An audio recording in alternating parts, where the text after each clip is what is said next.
Guys, I've got a little update about a beloved member of the VCU. Oh no! There was there was nearly a tragic well, there was a tragic accident, but they're okay. I didn't throw them again, did I? You may have, Ben. You may have clocked this on our office chat, although you were off that day. But I did message everyone just to let them know why I was running late into work. So I was walking down from the metro. I was nearly at the office, and just on the road ahead of me, in front of the biscuit factory, for those who know the Newcastle area, there were 3 seagulls. Standing around on the road. I don't know if they're eating something, chips, Dave Benson's chips or something like that. And suddenly, all 3 of them took off into the sky, and they were sort of being a bit snappy with each other. And the one at the back, which seemed a bit younger, but definitely a psycho, so I think we all know who it was so distracted by sort of mid-air pecking that was going on between the two, that it went straight into a lamppost about 12 feet off the ground. There was like a comedy... Let me see. Hang on. If I've got some props. Proper comedy bonk sound like this. And... Oh, wow. I really peaked my microphone there. Discord didn't let us hear that. I'm sure Discord won't have... Yeah, no. Apologies, listeners at home. That was a noise. Yeah. And dropped out the sky and landed... unconscious on the pavement. I thought it was dead. I was like, oh my Christ. So, and no one else was around. I just watched it literally like slapstick its way into a lamppost. And I stood there for a while and I was like, what do I do?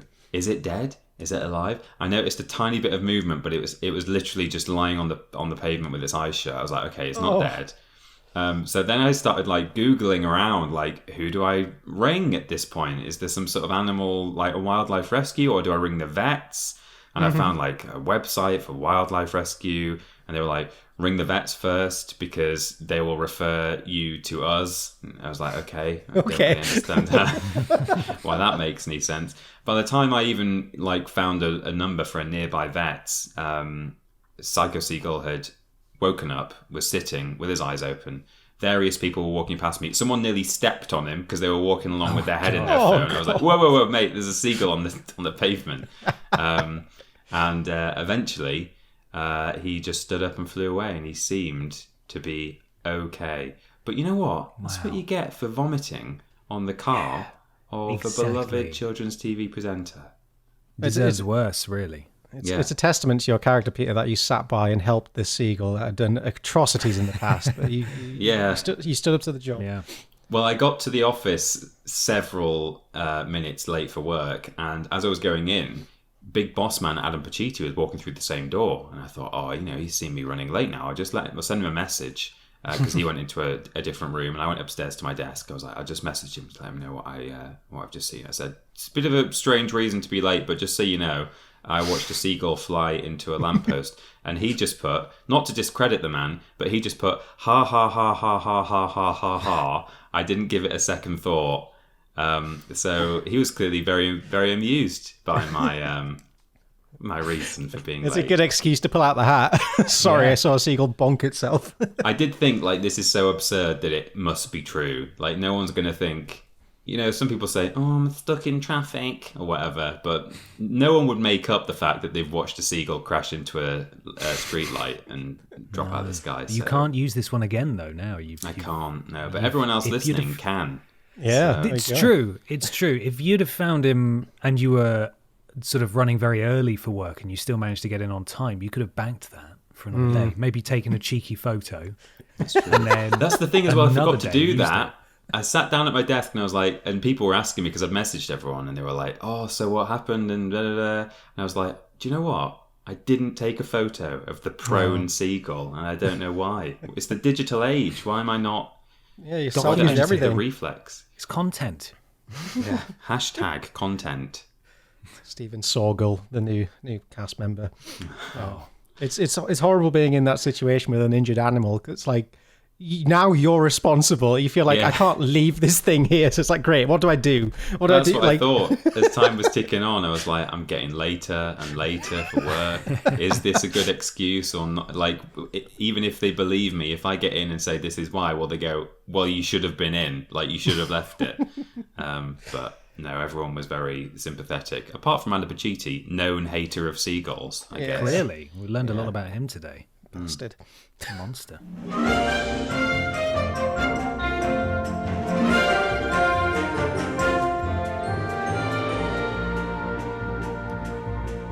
Hello, everybody, and welcome to Podiots, the official Vidiots podcast. It's a conversational podcast where we take some questions from you at home and obey the law of the three Rs, where everybody brings a thing along to talk about. I'm Ben. I'm Peter. And I'm Michael. Good evening, gentlemen. Good evening. Nice to convene once again. Yes, precisely, as we do every fortnight. It's episode 111, which might have some significance, potentially. I'm just Googling 111 angel number now to see if it means anything. Well, it's a non-emergency number, right? Angel New opportunities are on the way, or that this is the start of a new beginning. Is this some sort of numerical horoscope that I've just totally passed me by? Angel numbers, I found out about them recently. It's just like lucky numbers or numbers that signify something. I'm going to send over a handy chart of angel numbers. It's like all triple of the same digit. That's what an angel 666, number is. reflect. It's time to wake up to your higher spiritual truth. Nothing to do with the devil. It's fine. No. 999 has nothing to do with emergency numbers either, apparently. Boo. 555, nothing to do with fictional American phone numbers used in films to stop people ringing actual people. Is that right? Yeah. Is that like a stunt number? Most like phone numbers in American movies and stuff begin with 555, and no such number exists in America, and it's done on purpose because there used to be an issue in the sort of early days of TV and film where people were getting harassment phone calls. That's incredible. Yeah. Wow. We learn everything every day. What? That's the phrase, isn't it? We learn everything every day all at once. Well, this is the comedy podcast that we do. I don't know if you worked that out, if you're listening to this, but this is our comedy podcast. Because it's not been very funny. So. Well, it's a podcast. And we do it every fortnight, and it's about farts, normally. Yeah. And today, so far, we've had near penguin? Oh, my God. I think I'm having a stroke. Penguin. Near seagulls, that's what they're called. There we go. Death experiences. I'm coming off the back of an illness, and my brain is a fucking sieve right now. I was trying to hold a conversation with Kieran, who Peter and I work with, on the way home, and I kept reaching for words and just not being able to get them. And I hate it. It makes me feel so stupid. Yeah. I didn't even get the right fucking bird there. And I couldn't say it either. Penguin. Fuck is that? A toddler's approximation of the word. Yeah, penguins. I feel like a fucking moron. Anyway, what I was eventually trying to get into here was that you can support this show financially if you want. You don't have to. We really appreciate it if you do. And if you do, go to streamlabs.com/Podiots donations and donate £3 or more. You get a shout out at the beginning and the end of the show, and you join Pod Squad. And Mikey's got the first batch right now. A quick notice before we get in. The URL is indeed Podiots donations, not Vidiots official. Some people still send it to the wrong one, and it confuses us for weeks trying to chase it down. Thank you. I don't think we've ever promoted that as the donation link. What are you guys doing? What are you doing? Sneaky boys and girls around. Come on, guys. We begin with the generous Liam. They say, "Hey boys, I wanted to say thanks for everything you do, be it here or over on Triple Jump. I lost my dog Jethro on November 5th and the content you make has helped. He listened/watched your work with me and was there for all of Vidiots. Oh, rest easy, Jethro. Love you." Oh, I'm sorry to hear that. Yeah, sorry, Liam. Thank you for your contribution. Many thanks. We continue. Pet Shop Man. Bartek, stop sending fart NFT. God. Specky Becky. Donak 07. Mr. Black. Your next Prime Minister. Have a yogurt, Fred. Are Ben and TP still friends? And Lord Brotovich, but cold. Are Ben and TP still friends? Is that a serious question? It's because we fell out last time, didn't we? In the last did episode, we? remember? No, I don't. Oh, yeah. clearly- we lot did- was we did have a Clearly, bad it just one. wasn't that important to you. Seems we don't like each other. Yeah. Happens so often that I just, I didn't even encode it into immune my to it memory. now. Yeah. What did you get up to on Halloween, Ben? No, you can't fucking ask me that. Oh. It's still too soon. Ask me next year. It hurts me as well, Ben. I don't care. We've also got Steven Skodes, 420 Happy Birthday Hitler. Oh. Ben, what did you do for Halloween? Peter, stop. You got to stop asking. Prince Beefcakes, brought to you by Slack, who was very generous and said, with Slack, you can bring all your people and tools in one place. It's your digital HQ where you can increase productivity, enable flexibility, and automate workflows. Plus, Slack is full of game-changing features like huddles for quick check-ins and... That's where it ends. Brilliant. Thank you, Slack. Thanks, Slack. Pin Pistum, Phantom Farter, Greedy Goo Gobbler, and Clit and Dom. Oh no. Oh, no. Blimey. We also have Mr. Macca, a pocket full of wigs, Liz Truss's GoFundMe, Jimmy and Jay Puso, ASAT Grace, Jess Hughes and Moose, Hannah Banana's Revenge, or Hannah Banana, or Hannah Banana. I don't know how you want me to pronounce that. Revenge. Yeah, they made Scooby-Doo, didn't they, Hannah Banana? Well, yeah, and then we've also got Hannah Banana, who also does it. And Shit Sock for Wanking. Thank you, everybody. Good. Wow, that's a really creative one. Your pod squad for this week. Streamlabs.com/Podiots donations. £3 or more to join Pod Squad. Get a shout out at the beginning and the end of the show and support us. Support the things that you enjoy, Thank you very much. We appreciate you. Do you guys have a favourite out of those? Mikey? It's got to be Shit Sock for Wanking. That just seems so, like, it should have been done before, but it hasn't. It's truly revolutionary. I quite like Liz Truss's GoFundMe. Since the last podcast, we now have a new Prime Minister, right? I don't think Rishi was in previously. Yeah. God. Yeah, I think we got a whole new one. Completely Prime forgot about Minister Liz next Truss at this episode. point, to be fair. Yeah, me too. I quite like Brought to You by Slack. I enjoy that. Yeah, one. Yeah, that was good. Sick of hearing that advert everywhere else, so thanks for bringing it here to our safe Oh, is space. that from an advert? Yeah. I think, that's one I hear a lot on other podcasts. It's No. Oh, blimey. I who didn't listens even to that and realise. who listens to that and thinks, yeah, I'm going to download Slack. I'm going to really revolutionize my way of working. So efficient, thanks. I really want to automate my workflows. Yeah. If For only there quick was... check-ins and... It's stupid because it says it's full of game-changing features like huddles, but doesn't talk up the fact that you can post GIFs. That's the most fun fun part. cheese feature. Yeah. I use that a lot. Well, fantastic. I've got some questions here, Brilliant. which we will, of course, punctuate with our things, and that's not a double entendre. Who would like a question?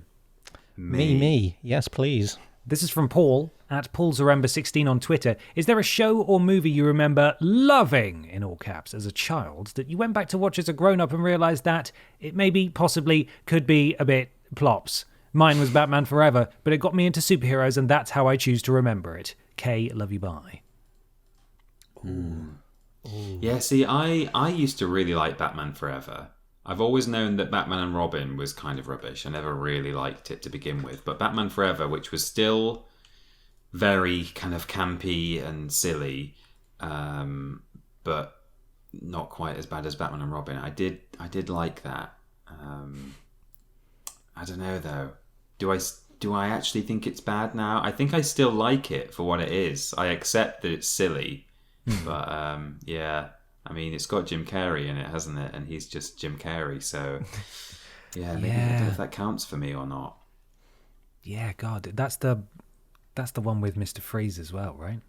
No, that's Batman and Robin has Mr. Freeze. Oh, is it? Oh, man. Yeah, so Batman Forever is Two-Face and the Riddler. Batman and Gotcha. Robin was the kind of infamous one with bat nipples with Bat nipples, the bat credit George card. Clooney. Yeah. Yeah, the bat credit card. Oh, what killed the dinosaurs? The Ice Age.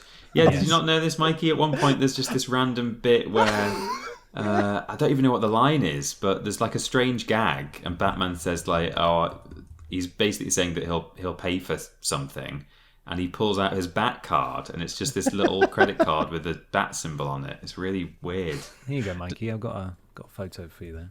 Don't forget to grab the receipt so I can. Wow, he can get off his taxes. That's product placement, isn't it? Holy hell! Goth card. Okay, maybe not. It's a real Goth card. It's a real card. They never utilized that branding enough across the entire like Batman universe, like Gotham and Gotham things. That's great. Goth bus.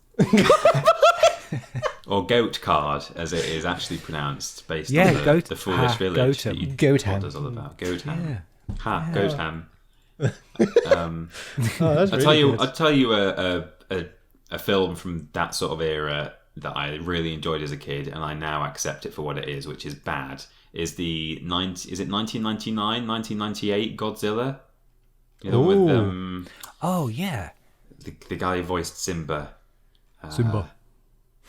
I can't remember what he's called, but I had a bedspread with that Godzilla movie on it. Nice. Did you? I did. It was a very good movie for kids, but not a good movie for anyone else. It's still got some like fun, silly chaos, but there's also a lot of just ridiculous, eye rolling. Like you can't just laugh along. It's like, oh no. Yeah. So that would be mine. I'll look up the name of that guy because it'll bother me otherwise. I went back to Mr. Bean earlier this year. It didn't quite hit the same way. I was quite sad to realise. I don't know if that's... I mean, I don't think that's a reflection on Bean. That's a reflection on me growing older and my sensibilities changing. But I had like a week where I had like a Beanathon where I watched the new Man vs. Bee thing, which was fine. It is a Beanathon. It is Bean time, yes. And then I went through some of the old TV episodes, and then I watched I watched all of Mr. Bean's Holiday. Mr. Bean's Holiday was still fun, but it didn't quite evoke the same. Is that the one in France? Is that the one where he goes to France, or is that different? Yeah. It's cute. It's fun. It just didn't have the same sparkle as it once did. Maybe I've heightened the Bean too much in my own head. You'll never deliver again. For me, the movies don't stand up as well. They're all right, kind of in and of themselves. But as Mr. Bean content, it's kind of like this could almost be any character, well, any sort of clowny character. But what I like about Mr. Bean is just the kind of 90s Britishness about it. So I still really enjoy the TV show. But just almost in a nostalgic kind of way. Oh my god, you found a bean card. Have you guys watched Man vs. Bee yet? No. Yeah. Have you? Yeah. That was part of his Beanathon. Yeah. Was it part of your Beanathon? Yeah, I quite enjoyed it. Sorry, I completely missed that. I thought you were just watching Mr. Bean. I didn't think you were watching all Rowan Atkinson stuff. He's in he's Bean adjacent in that. It's very much the same. Was it good? I quite enjoyed it for what it is. It's a very fun little thing. Just don't go into it expecting to have your life changed, and you'll enjoy it. It's quite good. Right. It's weird because the format of it was definitely designed to be a movie, and then they split it up into a TV show, so episodes just abruptly end and cut to credits. It's great. Oh man, that's really strange. I wonder why they did that. Isn't it 10 episodes? Yeah. That's a lot of episodes with a very simple concept. It's weird. I recommend trying it, but now I've said that, you're probably just going to be like, oh, I get it. Yeah, that's it. It's just like, here's a bit, cut to credits, and that's it. Welcome to Bean Reviews with Mikey. I'm just looking at that image that you posted, Ben, of Mr. Bean, the Mr. Bean credit card, and the name is Mr. Bean on it. It reminds me that, did you know that his first name canonically is Mr. Because in one of the movies, he gets his passport out at the airport, and under first name, it literally says Mr. So that is officially what his first name is, which is a strange bit of Bean trivia. I love it. Mr. Bean. Yes. Fantastic. I'm just looking through Google Images at this man's incredible rubber face. He is good. Maybe I've been too harsh on the Bean. He's a beautiful man. He is. Some of the episodes don't hold up. They're a bit like long and drawn out. I don't really like the laundrette one and the church one, but some of them are great. I can't say I've seen many full episodes of Mr. Bean. Early Bean's really funny because it just England looks so grim and horrible in it. It's great. Just grey concrete and people still have slightly weird haircuts and wearing quite loud jumpers. It's sort of the middle of the 90s, a few 80s hangers on.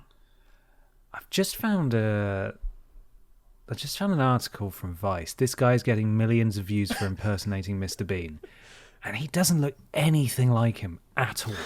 At all. Let me send you a couple of photos. I've just sold to this person. Apparently this guy's making something of a living off impersonating Mr. Bean. Oh my god, he doesn't look anything like him at all. No, he doesn't. He's not even wearing the suit properly. Who is this man? He's just sort of pulling the same face.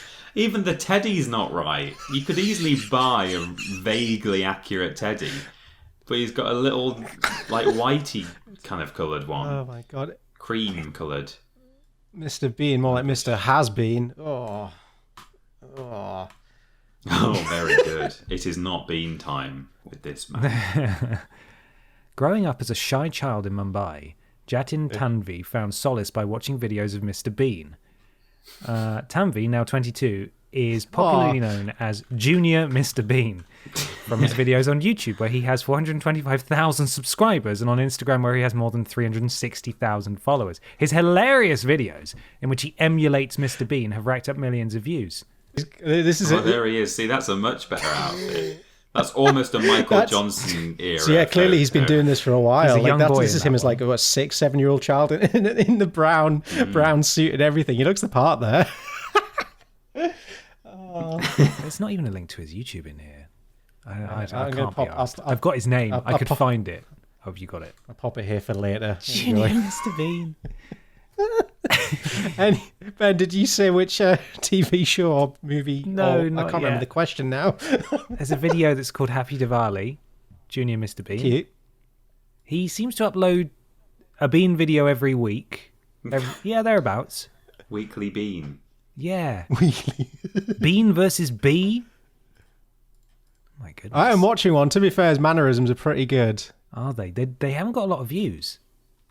He's making millions, Ben. He's making millions every year impersonating Mr. Bean. He does have 660,000 subscribers, which does make me feel a little bit sick. Yeah. I'm trying to find one that... Are they all Bean impersonations? Can I just click on any one of them? Yeah, they're all Bean. One. Shall I shoot him an email? A collab? I might start a Bean squad? Shall I shoot him an email? Does he do any voices in the Bean videos that you guys are watching right now? No, I just like the true Bean. He's on mute. Oh, I've found one that just immediately from the beginning, he sort of does the voice and then he kind of screws up his face in a Mr. Bean laugh. Okay. You must watch the first 10 seconds. That's the most... A Bean. Oh, it's so weird. Teddy. No words. Was just awesome. Waiting for Junior Mr. Bean to be back. Heart. Oh, God. I love it. He's my new favourite YouTuber. Oh, God. I want to email him, but I don't know what to say. Yeah, what would you even propose to him? I don't know. Like, I don't think this... Oh, my God. Have you seen the header image of his YouTube channel? Oh, it's beautiful. Hang on, let me see. Maybe we could... Yeah. I just scrolled up and it just slowly revealed itself. It was just amazing. We could ask him for like a custom Vidiots ident where like he's sticking letters to a wall to spell out Vidiots and then the V drops and it's like, oh no, it says idiots. I could send him an email, and just say, hey, how much for like a personal video? Big fans. Yeah, just I'm Junior Mr. Bean and I listen to Podiots or something. That's all I want. I don't want much, but I want a cameo from Junior Mr. Bean. That's all I want for Christmas this year. That's all I want. I don't think it's much. Junior Mr. Bean for Prime Minister. That's what I say. Yes, I agree. That was a rich vein that we struck upon there. Good. That's nice.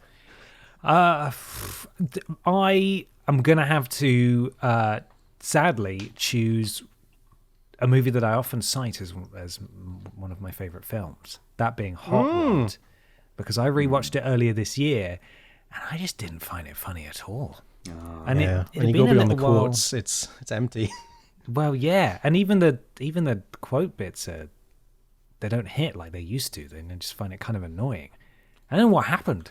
I turned 30. Maybe that was it. Yeah, I'm not sure. I think that's it. But I didn't. Last time I watched it probably would have been last year, and I enjoyed it well enough. But then I watched it this year, and I was showing it to someone new, and I was like, I love this movie. Oh no! And I just felt kind of embarrassed the whole way through.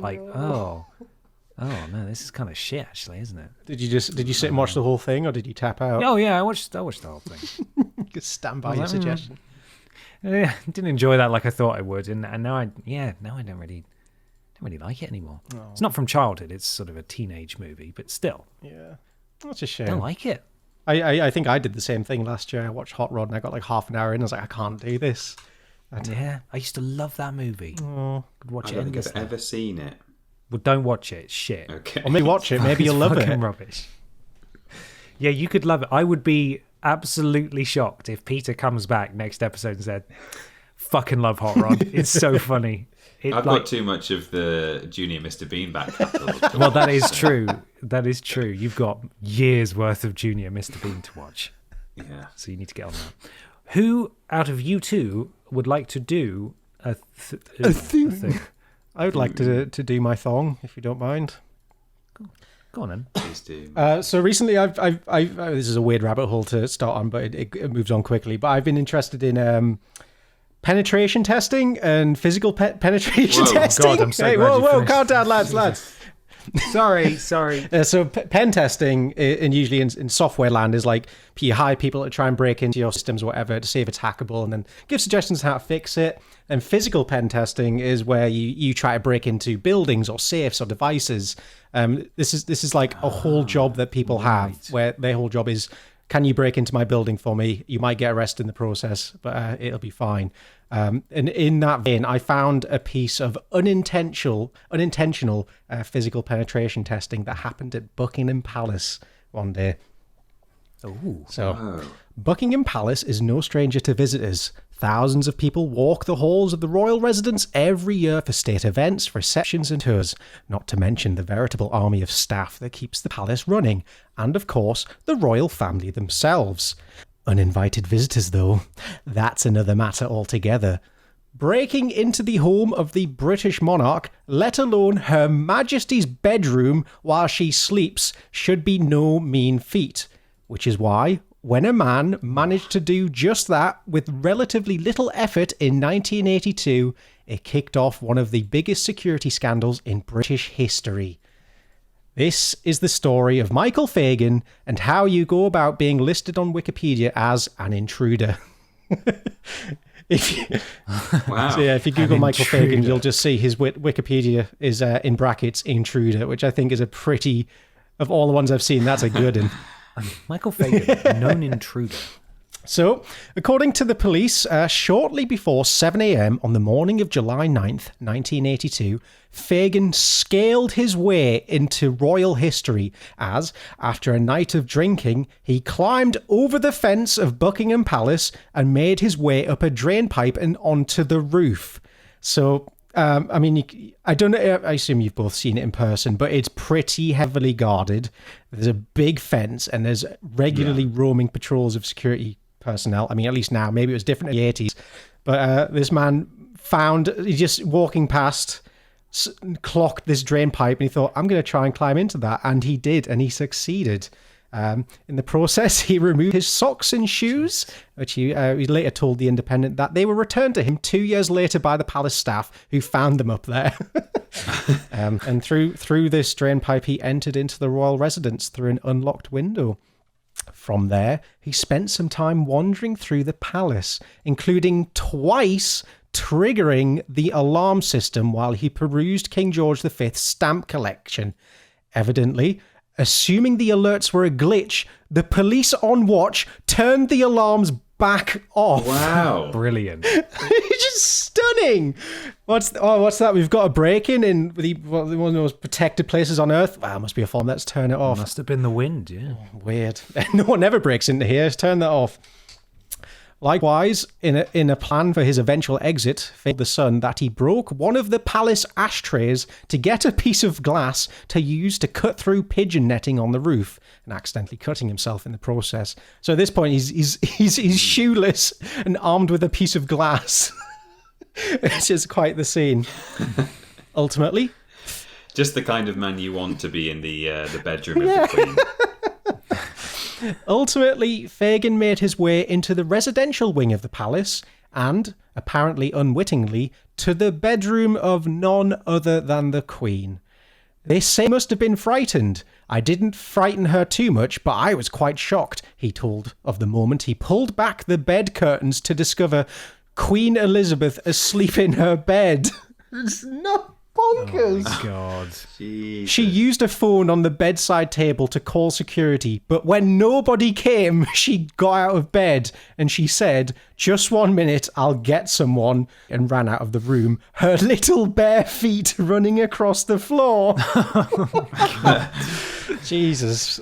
Oh, bloody hell. So, yeah, I mean, imagine getting that close to the Queen. That's nuts. I mean, rest in peace. God rest her soul. This is in memoriam, but... Yes. God. R.I.P.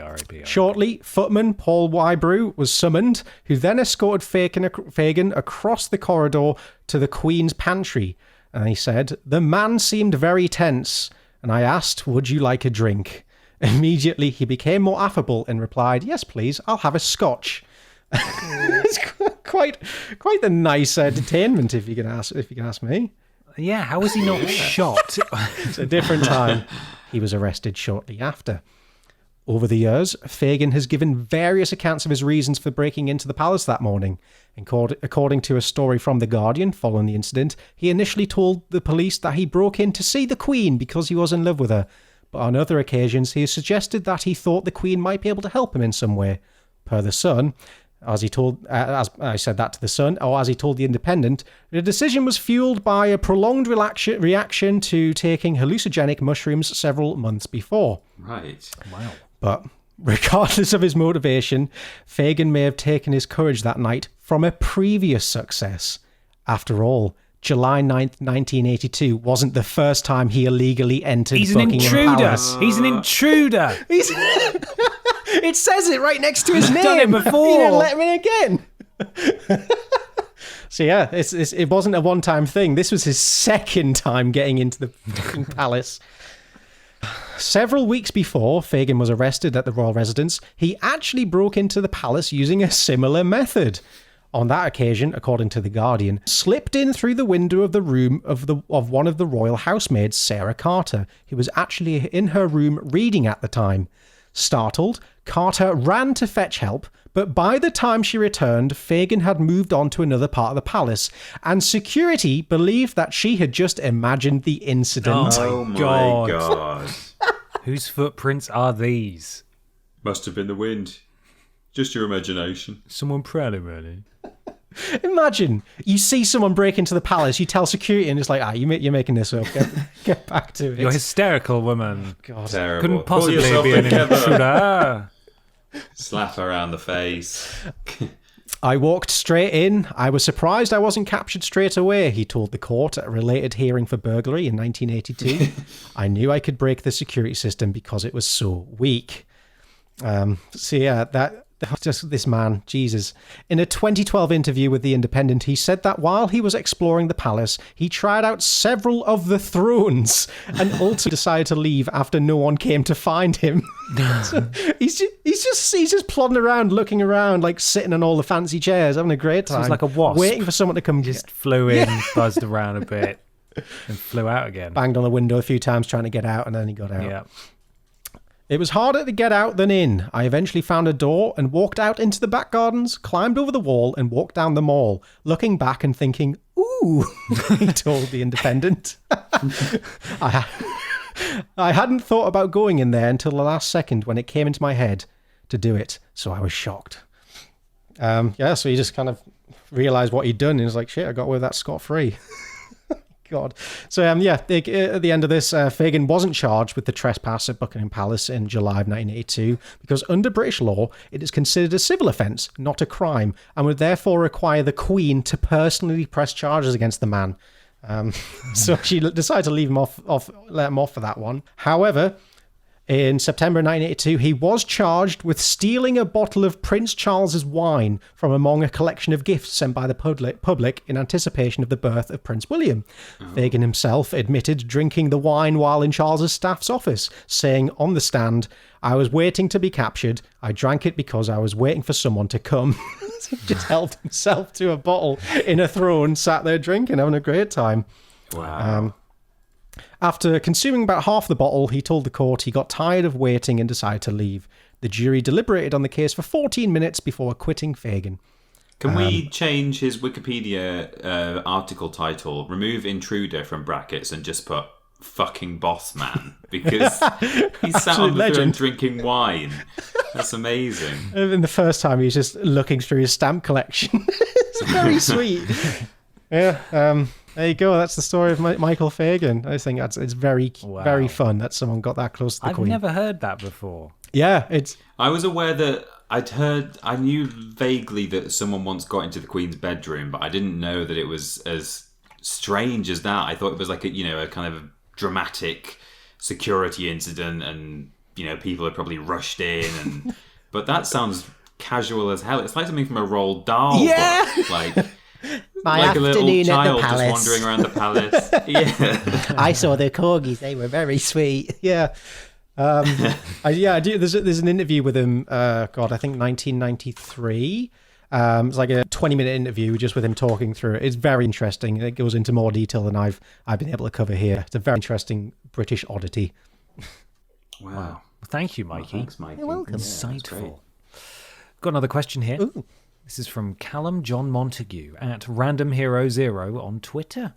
Breakfast battle. What is the king of breakfast? Space the letter S? Question mark. Oh. Geez, that's a big question. What's your favourite breakfast? Peter Austin. I mean, I would never dream of having it on a regular basis because you die. But I would I'm very glass. but I'm very partial to, like, when I'm away in a hotel, I love me some cooked buffet bottomless bacon and sausage and toast and scrambled egg, and I'll even go in for black pudding just because it's there. Like, I would never ever buy it for myself for my house, but if it's there on the buffet, I'll grab myself a little slice of just pig's blood. Yum yum.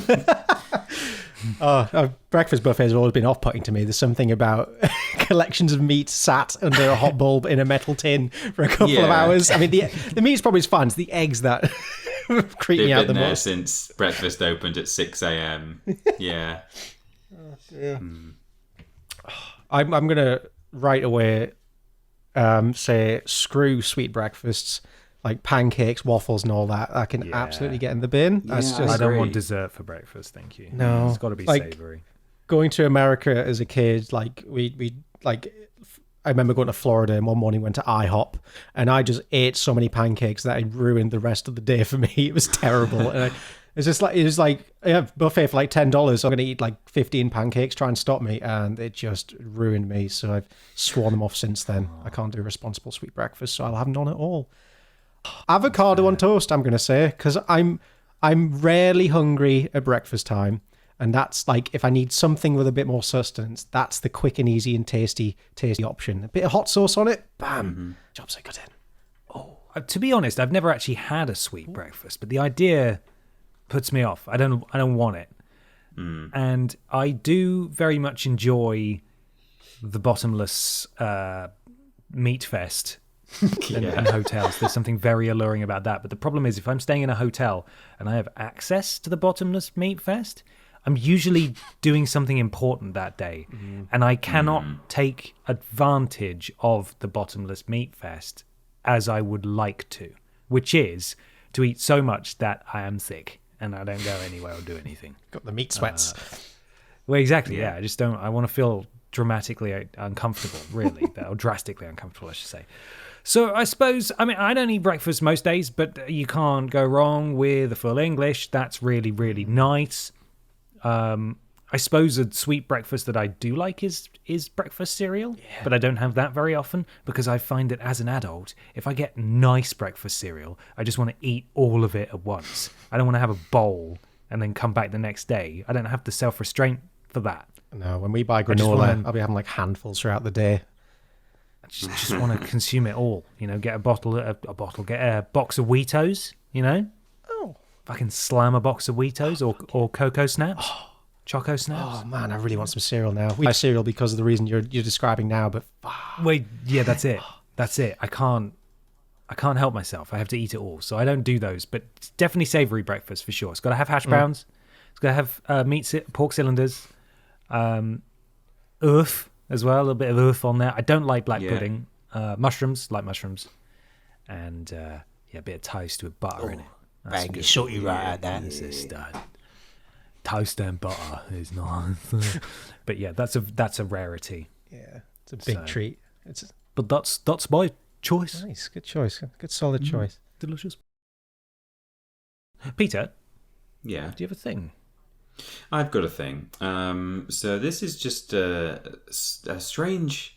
A couple of things happened to me in series recently over the past fortnight that it was just odd that they took place at the same location.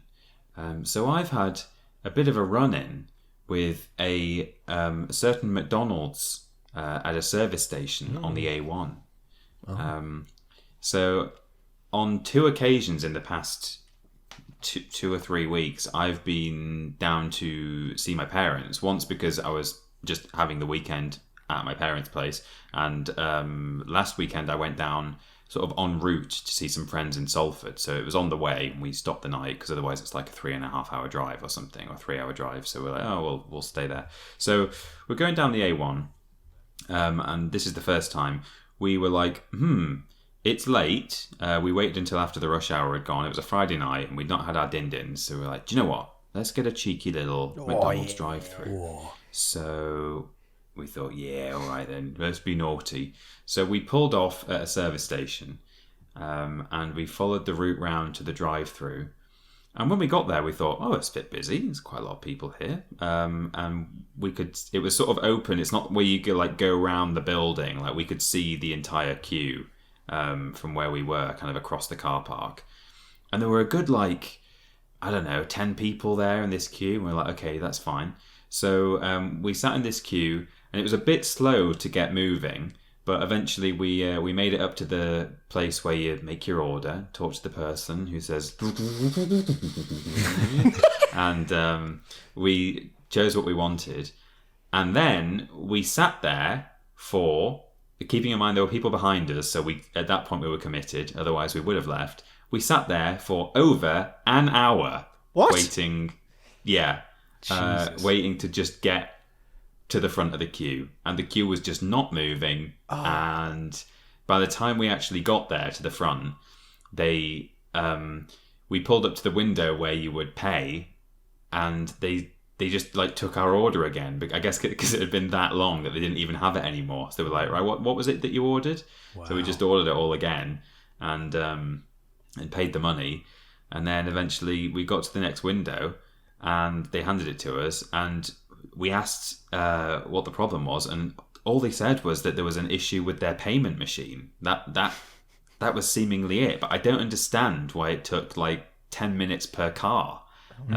So that's all we had, and we're like, okay, well, that's really annoying. But then we pulled up and ate our McDonald's, and we felt a bit better about it. So then we drove on. I was like, okay, well, we'll just put that down to an annoying little thing that happened. Then a week or so later, we were driving down again, and it was Friday night, and it was after our tea time. We'd not had our tea, and we were like, do you know what? We could do with the McDonald's right now. And we did say, we were like, we will not be, sitting in a queue for God knows how long if it's going to be a repeat issue. So, but that's one of the earliest McDonald's we passed. So we thought better to go to that one, and if it's fine, get our McDonald's, rather than say, oh, we'll go to the one that's a lot closer to my parents' place and then get there and find that it's closed or that that's really busy or whatever. So we'll go to this one and see what it's like.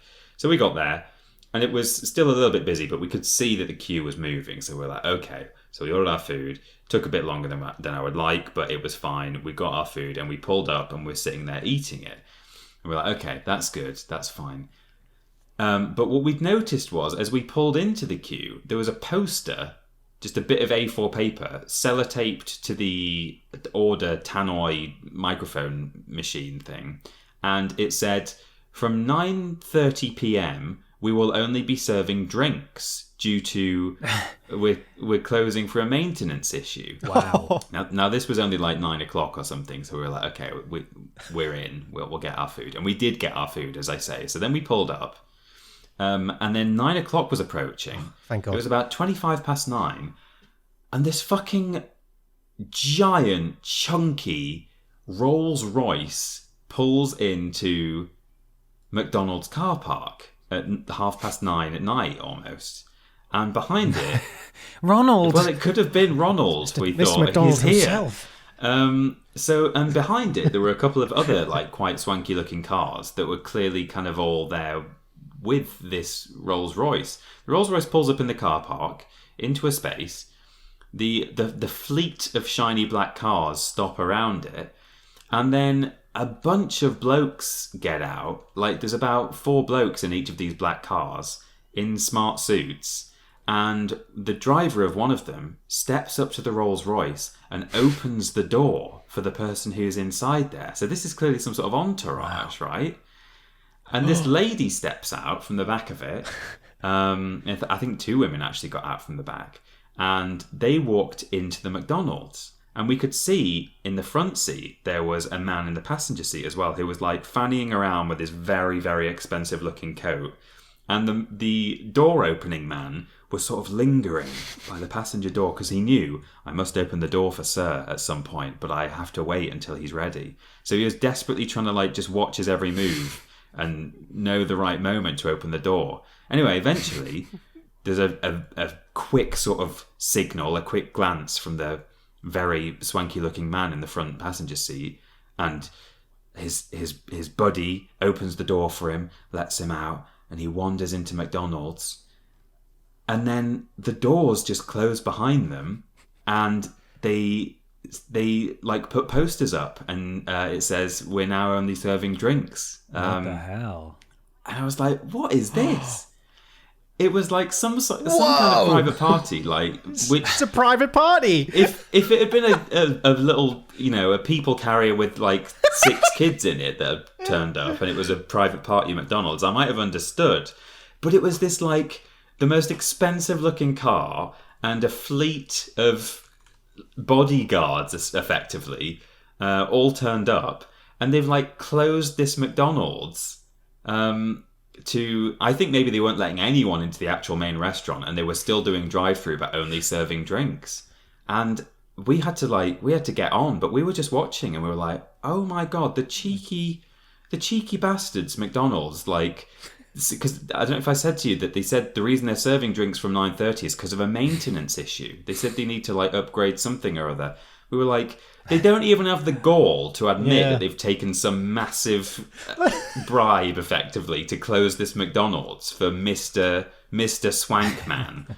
So we spent, the next sort of half hour of our drive just grumbling to ourselves down the A1, talking about the McSpiracy, about how this weird thing had gone on. I've just never seen anything like it. Like I say, if it had been a group of kids during the day having a birthday party at McDonald's, it would have made all the sense in the world to me. But this was pitch black, Durham services, and they closed it and said it was a maintenance issue, but clearly there was something going on in there. That's so weird. That was a strange thing that happened to me. And I'll continue to go to the McDonald's just to provide more Podiots material, I guess, in future. I'm a correspondent. Yeah. That's nuts. So, I've never heard of that happening. Would you have been happier if, like, rather than saying from 9:30 will only be drinks. If you would be happy if this said on the piece of paper, we are closed for private function. I guess so. That almost seems less, like it seems almost more I mean, nuts. it is more nuts. I would have liked them to be really, like, give unnecessary detail. Like, from 9:30, we'll only be serving drinks from drive-through because we're closing our restaurant because a really wealthy man is coming in his Mercedes or whatever it was, Rolls Royce, with his bodyguards. Yeah. Full stop. Sorry for the inconvenience. That'd be great. I'd respect that. That man just woke up that morning and realised, I've got all this money I could buy out of McDonald's for the evening, and he did it. And I'm proud of him. It was like a scale model of Elon Musk and Twitter. That's what it felt like. And this is just a McDonald's on the A1, right? At a service station. Yeah. That's down Durham, on Durham service so station. weird. God. Yeah. So bizarre. And as soon as we started driving, Amy was like, well, that's one for Podiots. I was like, yeah, I suppose it is. Oh, that's. I really want to do some digging on this and see if there was abandoned tour onto. Well, no, because it's in the middle of nowhere. What the hell? I mean, it just looked like he was like well into his 30s, maybe approaching 40. I don't think it was a kind of a young. I think it was just a very wealthy, like, local professional man. I wonder if he does this regularly. God, Yeah. stake out the place and see if it's a regular thing. How bizarre. God. Well, Amazing. God. thank you, Peter. Thank you, Peter. You're welcome. I know we've got a question coming up, but I've heard that you've got some kind of story to tell as well. That's all I know. Kieran nearly told me your story, and then he said, "Oh no, I must." He said he's going to save it for Podiots. I was like, "Oh, okay." I don't even know what the subject is. I also have a story. It is true. But But that wasn't going to be your thing. Oh, it is. No, it is my thing. Oh, right. It is my thing. Okay. But before we get to that, we have a question here from Big Titty Jesus 42 on Twitter. Okay, so something has happened and your bodies are dead. Your brains are okay, but everything else is kaput. So, to save your life, they put your brain into anything you want. And I mean anything. And you live out the fest of your life as said thing. What do you lads chose? So Thanks, Pinky J. So we're assuming this isn't like a custom build object. This is just a pre-existing thing that they're implanting our brain into. Yes, your consciousness is going into something. What is Do we it? become an animate version of it? So say you were to put it in, I don't know, like an action man. Does the action man then gain the ability to walk around and live a life? Or do you just sit there as an action man with a brain, with a mind? I like to think so. I like to think you can move around. Okay, yeah. I'm desperately trying to remember the name. Yeah, I want to be a road sweeper. That sounds like great fun. Oh yeah, A road sweeper. Nom nom nom nom nom, eating up the Yeah. leaves. I and can like cans. put my name on the side of it, call it Mikey McMikeface. It'll be great. The community will love it. My brain lives on, but here I am serving the community in physical form, and I've always wanted to drive one of those.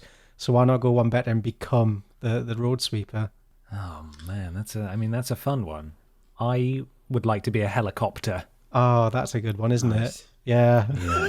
Rather than being stuck in like the arse end of skunk cleaning an industrial estate, you get to go anywhere. You have to eat cigarette butts and leaves for the rest of your life. Delicious.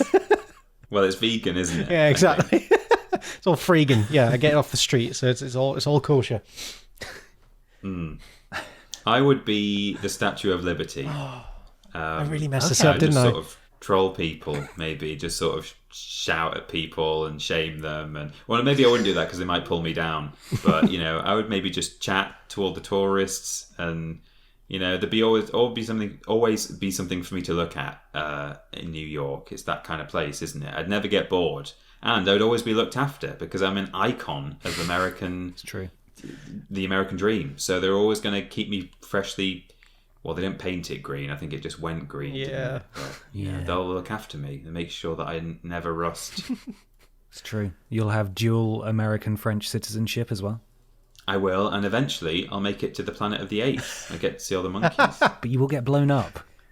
I will, yeah. So By be the ready maniacs. That's true. I'll come and sweep up your room. You've been blown up. There you go. for that. Oh, that's beautiful. Thank you. Yeah. That's a beautiful sentiment, Mikey. That's very kind. Thank you. Well, it's time for my thing. Okay. And it's a a story that I am choosing to title Ben's Disastrous Leeds Adventure. Ooh. Oh, no. So a couple of weekends ago, I was going to go and see a gig with my friend Steph. And we were going to go and see Caroline Polachek, who some people will know. She does great pop music. It's very good. I like it. And before you go any further, this is the Steph who you were stuck in a car with for like 3 hours. Yes, absolutely. So everything you do together, it all goes well. There seems to be something resembling a curse. Yeah. So it was coming up on the time. It was coming up on the date of the gig, and I realised, I should probably look into how I'm going to get down to go and see this gig. And it started at like 7 p.m. on the Friday. So there's no way I can drive down there in time after work. So I thought, can I make this work? I want to go and see this gig. I want to hang out with Steph. So I booked a half day from work. And then I finished up at like 1 p.m. and I drove down to Rotherham. And then we got, I was able to quickly go for a wee and get changed. And then we got a taxi to the train station and then the train station to Leeds. So it's a lot of travel already to get there to see this gig. We arrive in Leeds and we queue up for a taxi to take us because I think Caroline was playing at the Students' Union at Leeds University. So we queue up for this taxi. It takes a little while to get a taxi. The taxi then takes us about 5 minutes up the road and asks for directions several times. Oh, no. Okay. And then charges us £7.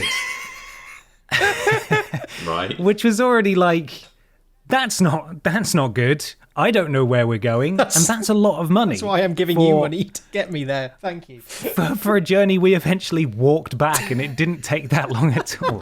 So that was a complete piss take. We decided to pop into like a really cool gaming bar called the Pixel Bar, is what it's called. They got lots of cool sort of themed cocktails, a bit like NQ64, Peter, that we went to the other week. So then we stumbled to the Students' Union and or tried to find it, I should say. Leeds University campus is fucking massive, and it's a city campus. Yeah, I know Leeds, but I don't know where the uni is. I can't say. It's fucking everywhere, man. It's huge. Well, that'll be it. They've got their own Tesco. They've got multiple Tesco's. They've got a gym. There's at least 2 Weatherspoons. There are supermarkets. Whoa, there's a hospital on the campus. Yo. It's massive. And so we were wandering around for about 40 minutes trying to find the Students' Union.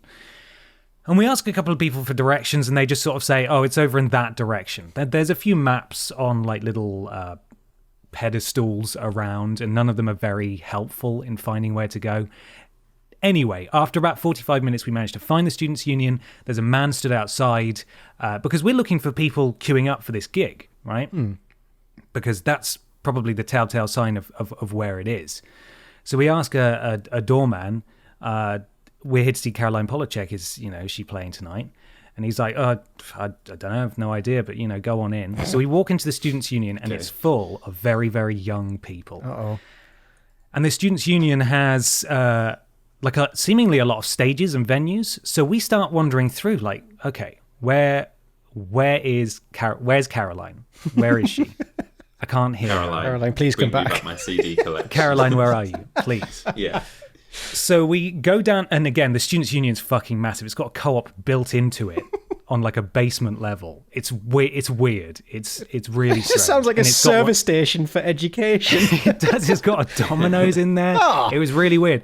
So we start wandering around. Then we see these 2 girls who seemingly are looking for something as well. We follow them down a flight of stairs to what appears to be some sort of stage. It's behind like a door. So we open the door, and there's people in there watching the Rocky Horror Picture Show. So it's not that. That is not Caroline. She's not in there. We then walk back up the stairs. We peer through to what appears to be a stage. Like, we can see the stage, but it's empty, and there's people working on it, and all the lights are up and stuff. Like, okay, that can't be it. So then we go up and open another door, and there's a group of young people that are all doing karaoke in this giant room. Like, this isn't it. This isn't it. This is not it either. So we then stop who we think is a member of staff and say, we're here to see Caroline. Where's Caroline, please? And she just said, without even stopping walking, she just goes, I'm not really sure. Like, she's disappearing round a corner as she's sort of like, I don't know. Not my problem. Steph then checks the ticket, and it's been delayed to February. No. That'll be why. So the gig had been pushed to February. Steph was not notified. So even though it said on the digital ticket, on the website it was still listed as that date, which was a source of great frustration, but also amusement. Because how badly could it go wrong, right? This badly. Or could it? Could it get worse? Probably.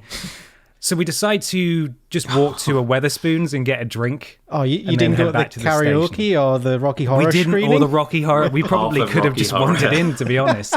We could have had a night out at Leeds Students Union, but no, apparently not. So we get a drink at Spoons, and then we go back to the station. We catch the last drunk train out of Leeds. Oh no. Christ. And this was a bad train. All the seats were taken, but we managed to get a couple, and it was so loud. People were just sort of screaming at each other. Across from us, there was a loud man talking about central banking and phones tracking you. And there's this poor guy who sits next to him with his McDonald's, who gets his ear talked off the entire journey. The man at one point drops his chips, and the guy talking to him doesn't even stop. He just keeps going. And he's got this really strong Yorkshire accent. So, Peter, I need you to read this for me, please. Okay. This is a rough, from what memory serves, this is roughly the kind of thing he was saying. That's the thing, right? They're always watching you wherever you go. Young people just don't care. They give up all their information because it's convenient. You heard what they're doing in Europe and China? In China, they've got this profile for every citizen and they know everything about you. Everything. I tried to tell people about it and they just don't care. Oh, well, I'm just going to go to sleep because tomorrow's another day. So it was like this for 20 minutes. This guy was just going on, and there were loads of drunk people on the train screaming at each other. At this point, I was just thinking, fucking hell, I'm so tired. I just want to go to sleep. So eventually he got off, and the train pretty much emptied out at one point, and a guy got on and sat down directly behind us, and he was watching a weird inspirational TikTok, and he watched it a couple of times. And it was saying something like, it's sort of like a boss bitch kind of thing, like, you know, if you can't handle me at my such and such, you don't deserve me at my something else. And I was thinking, why has he listened to this a few times? And then seemingly, I didn't want to turn around and look at him, but seemingly he recorded his own version of that. Oh no. His own one, but it was like aggressive. And it was really weird. And I can't remember specifically what he said, but it was something like this. You got nothing. You got no booty. I'ma smack you up, bitch. You got nothing. And then he just started making like weird mouth clicking noises. What? Oh my God. Like over and over and over again. And he did this a couple of times. Then a ticket lady came. No, I can do it better. I got Take this. two. There's gold in this. Then a ticket lady comes up the train, and she checks his ticket. And he's like, oh, he doesn't even say I don't have a ticket. He just says, I'm getting off at such and such place. And he just pays for a ticket then and then gets off at the next stop. And I see him walk off still talking at his phone. And that was weird. Yeah. Then, Oh no. just as we're approaching the station we're getting off at, there's no one else in the carriage. A McDonald's ketchup packet that's sealed, like, flies over our head and lands on the baggage rack above us. And I'm thinking, oh, fucking hell, what is this? Yeah. These two young lads who can't have been older than like maybe 15 try to start a fight with us. Oh no. Really? They come over and like they clearly are just talking aggressively at us for no good reason. Get off the metro now. They ask me where I'm from, and I just say Newcastle. And one of them, and bless him, you can tell he's not very clever because his whole face lights up where clearly he's overheard this fucking, what he thinks is a killer joke. And he just says, my dad said that people from Newcastle shag sheep. Is that true? And you could see his face like process this, like, oh, I can say the line. I'm like, that's not what. No, what are you talking? It's not even a Newcastle stereotype. No, it's not. Do you know what I mean? No. He's just heard it about some other place, and it's completely incorrect. So I was like, okay. Then his mate comes over and he's holding an empty water bottle and he kneels on the seat in front. And he goes, "You want this?" I'm like, "No, thanks." And he very gently just sort of throws it at me, just like it bounces off my chest and onto my lap, and I'm just like, Thanks. Okay. So then we both stand up because we're about to get off, and they just start going, "Where you going? Where you going? You're not allowed off." And then he starts patting my pockets and going, "You got anything for me? What? You got anything for me?" And I'm really trying to remain calm. Yeah. And I'm just saying, stop it. But it's pissing me off. Yeah. And I don't want to fight anyone at any time, right? But I just, like, after that day, Yeah. I was like, can you just do this to anyone else? So the doors thankfully open. I say, "Have a lovely night."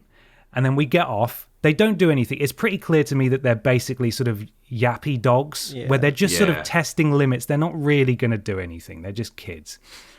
I'm not. It's sort of like the fight or flight thing I did on the mountain. Yeah. I'm not really proud of what I did next, but I did turn around and I did smile at them and flip them off, and then fair enough. and then turn around and walk up the and they start going. "Wah, wah, wah." They don't get off the train. They just start yelling. I can see the ticket lady a bit further up. She's gotten off the train as well. We walk up to her and just say, "You need to do something about those guys. They tried to start a fight with us. They were like patting my pockets. They're trying to get stuff out of my pockets." She was like, "Oh, okay." And they're just poking their heads out of the train further down and just yelling at us and not doing anything. Mm-hmm. I'm like, fucking hell. So the train journey from hell is done. We then call a taxi to go back to Steph's so we can finally get some fucking sleep. And we get in the taxi. And the car we are behind going through the town suddenly is assaulted by about 5 undercover police cars. Oh They my just God. swarm this vehicle, block up the entire road, and it's just like, oh my Christ, please. What next? Please. So the taxi driver turns around, and thankfully we get to avoid the undercover police raid, and then go there, get some fucking sleep. I get up the next day and drive back to Newcastle, and I get my hair cut, and I tell my barber/life coach all about it. Yeah. And Yes, I know the man. He really put my mind at ease with, Mikey, I'm going to need you to read this in a strong Geordie accent. Okay. He really put my mind at ease with what he said, because I was like, I was really like, I didn't want to fight them, but like they were just trying to test me, and I didn't know I wanted to remain calm, but I also didn't want to remain calm. And I'm kind of shaking a little bit now talking about it because the adrenaline's coming back, because it really fucking got to me. Yeah. But this is what my fucking barber had to say the next day. Okay. That's the thing about chavs, though, innit? They're feisty. They're not nice people like you and me. They have no issue fighting dirty. So if you go to fight them and you take a swing or grab one, you'll bite your ear off. You'll bite a chunk out your nose and he won't even care. These lads, right, they're growing up on council estates and they got knee options. They're running from their dads who's trying to beat them. It's a good thing you didn't fight back, because they could have stabbed you with a knife or some scissors or something. Oh, dear. So this It's was true. I mean, even putting aside the fact that, maybe they could have stabbed you, or, all that aspect. I've been in that position as well, where kids are like pissing me off, but they're not acting like kid. They think that they're the big man. They think they're grown-ups. And I sometimes forget that, no, Peter, you're 30 now. You can't just, if I was like 16 and some 15-year-old kids were having to go on the train, I might like shove them in the shoulder, or say get the fuck out of the way, or piss off, or like lose my temper. But as a grown man, you can't just like push kids who are under 18 or 16 or whatever. So there's that whole other layer to it as well. Like, never mind what they're going to do back to you. You just legally can't do it. There must be some kind of legal precedent for this, because this happens a lot. There must be kind of like, there were being a shit defense where like, you let off with it. It's all right. find it very cathartic watching that the Family Guy episode where Peter beats up the child who's bullying him, and also there's the It's Always Sunny in Philadelphia episode where Mac and Charlie beat the crap out of those kids. But it was horrific. Like I've never experienced anything like that, and it was highly unpleasant, and it just topped off just a fucking horrible night in Leeds. Yeah, there's nothing worse. Couldn't have gone worse. I don't know what's worse, a drunk train. Actually, no, definitely football train is the worst train you can get in. Because then it's a drunk train with added aggression of just men screaming and shouting at each other, all drinking several cans of Stella all at once. Oh, God, Ben. Yeah. I'm so sorry you had to go through this. Hopefully you come out of it stronger. Do you think next time you'll fight back and slap a child? Or I don't think I'll ever go to Leeds again. Sorry, Leeds. But also, public transport is terrible. And like I honestly, I struggled to sleep that night because there was just too much adrenaline in my soul. I just couldn't. Yeah, it's like I don't think about it as much now, a week and a half removed. But I was like, you know how you think in the shower about different things you could have said or done. That's basically what I was doing for a good few days afterwards. Like it properly affected me. I did not enjoy it. So that was my horrific, my big Leeds adventure. Never got to see Caroline, and the date she is arranged for is a date that I am not free. So I will never see Caroline. Well, you did say you don't want to go back to Leeds. I was going to say, well, what about to see Caroline? But not even Caroline can make this happen. But there we are. That is my thing. Thank you, Ben. Wow, I feel angry just listening to it. I think we all need to go hit the punch bag after this. Yeah. Go do some some punch dancing to get our rage out. Oh, hell yeah. I have one final question for you. This is from Victoria Machoni, one of the two, at Evil Blowfish on Twitter. What business would you buy for a crazy amount of money only to burn it to the ground? Good question. Ooh.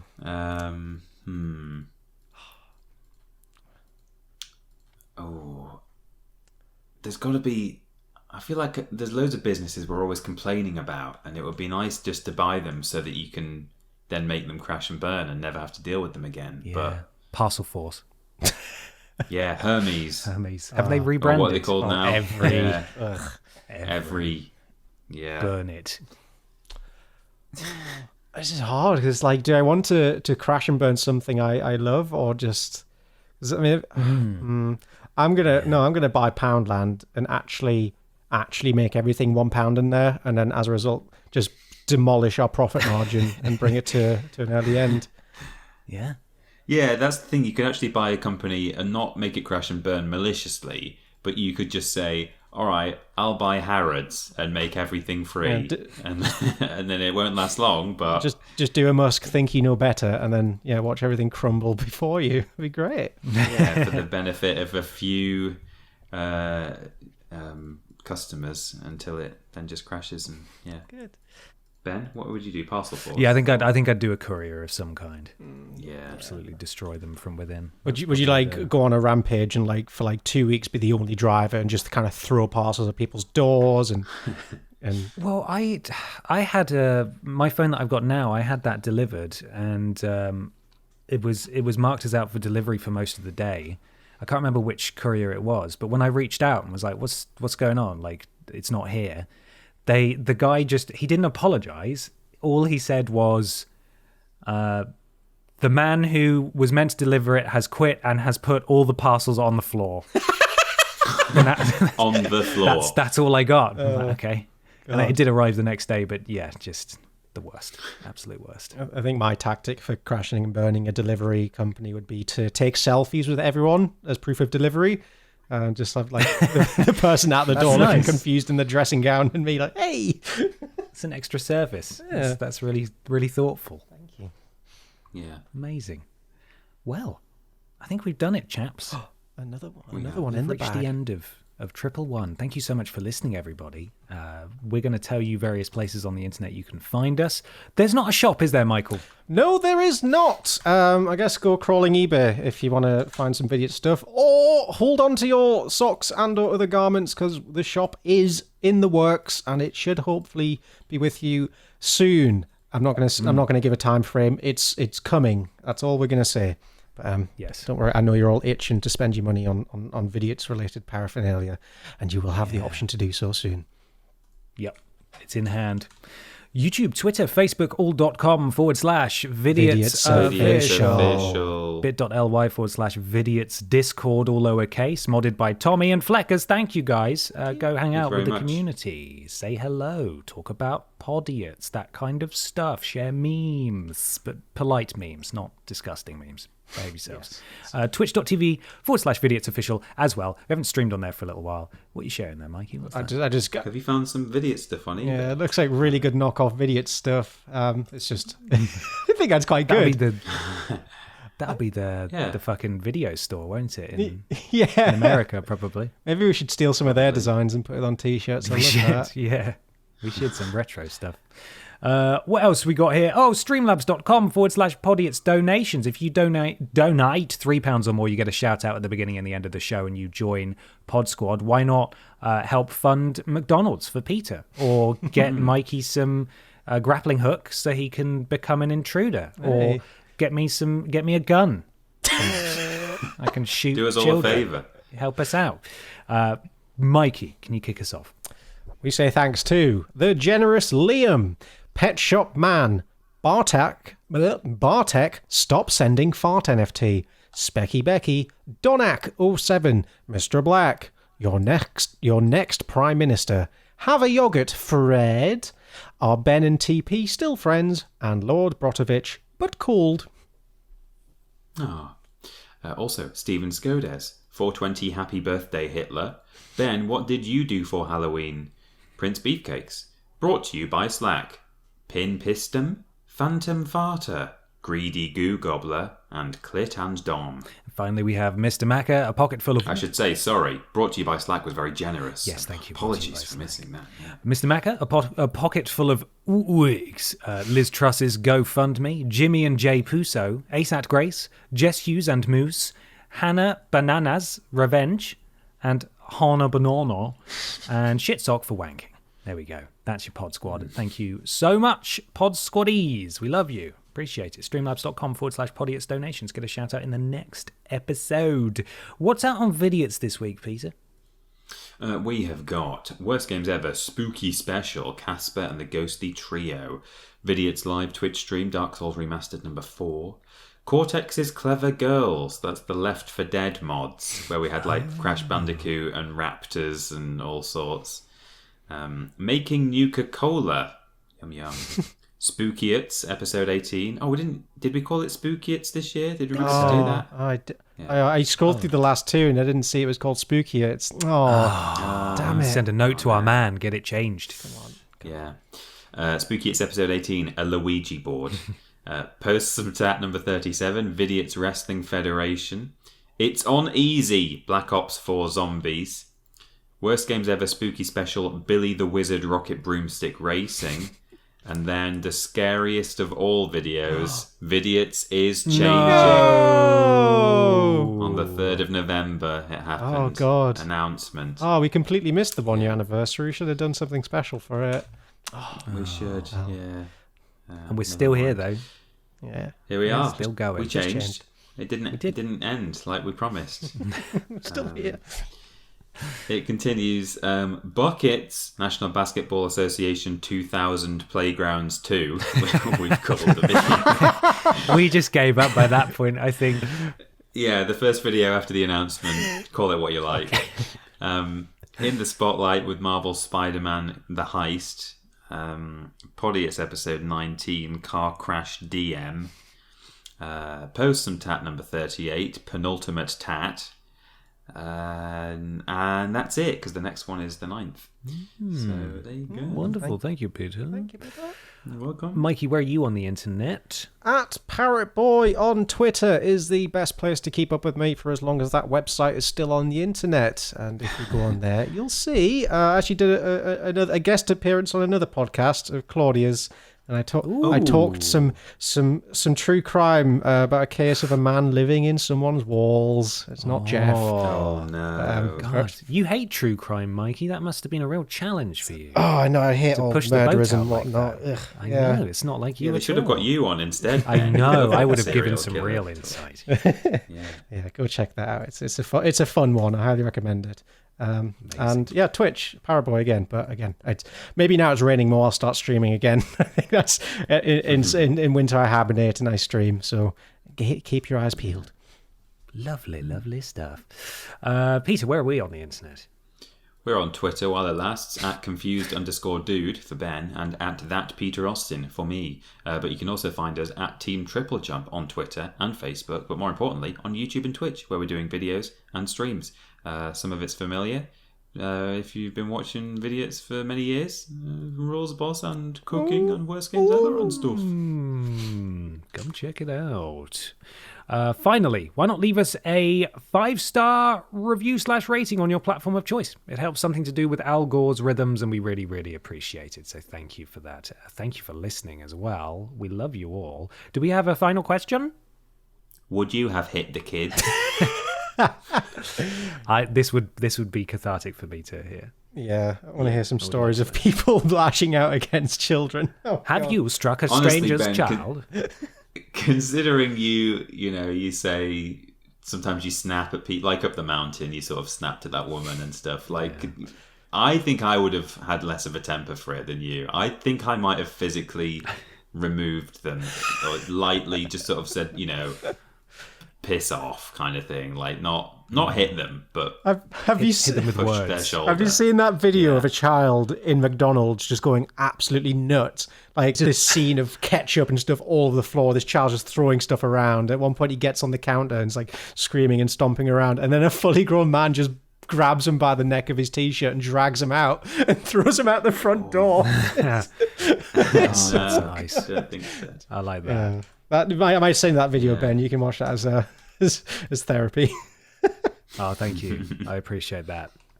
I take a small solace in the fact that maybe if the underpaid and overworked ticket lady who absolutely should not have to put up with that kind of shit, if she did pursue them, there was a lot of CCTV footage of them doing stuff, and I like to think that maybe they will be banned from all future rail travel, and that brings me a great deal of comfort. So when you started that sentence, that you get some comfort from the fact that I honestly thought for a minute you were going to say, if the boys are listening, that they know that everyone hates them. They don't know how to fucking operate a telephone, do they? Let's be honest. No. Fucking morons. Right, we're going to go now. Thanks so much for listening, everybody. You look after yourselves, and we'll catch you next time. Bye-bye. Bye-bye. Bye-bye.